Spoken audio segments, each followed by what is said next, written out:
For rulers are not a terror to good conduct, but to bad. Would you have no fear of the one who is in authority? Then do what is good, and you will receive his approval. For he is God's servant for your good.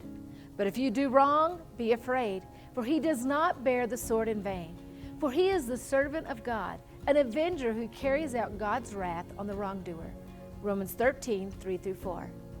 Scripture teaches us that the proper role of government is to uphold the good and to punish evil. Our founders framed this truth in our nation's mission statement, the Declaration of Independence, by stating that to secure these unalienable God-given rights, governments are instituted among men. To understand modern governance in our fractured society, one must first study the basic assumptions that our citizens and their leaders hold. Those who embrace Judeo-Christian thought as understood by our nation's founding generation assume that the role of government is limited and that other social institutions exist to fulfill the responsibilities of ordered liberty.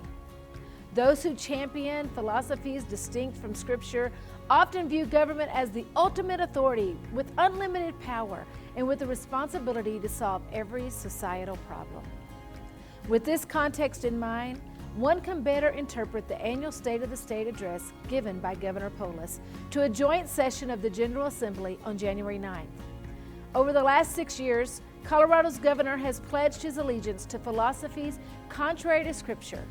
This year was no different. Take, for example, the following quote from his 2025 address.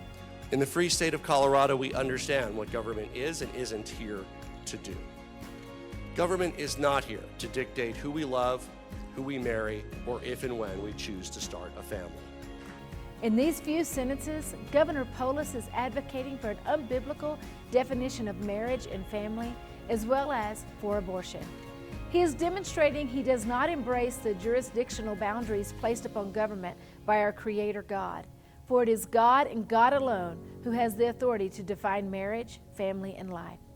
You can watch the entire speech by following the link in the description below. The Lord has entrusted each of us with a bounty of rights and responsibilities. It is up to each of us to know what they are, to steward them well, and to protect them from harm.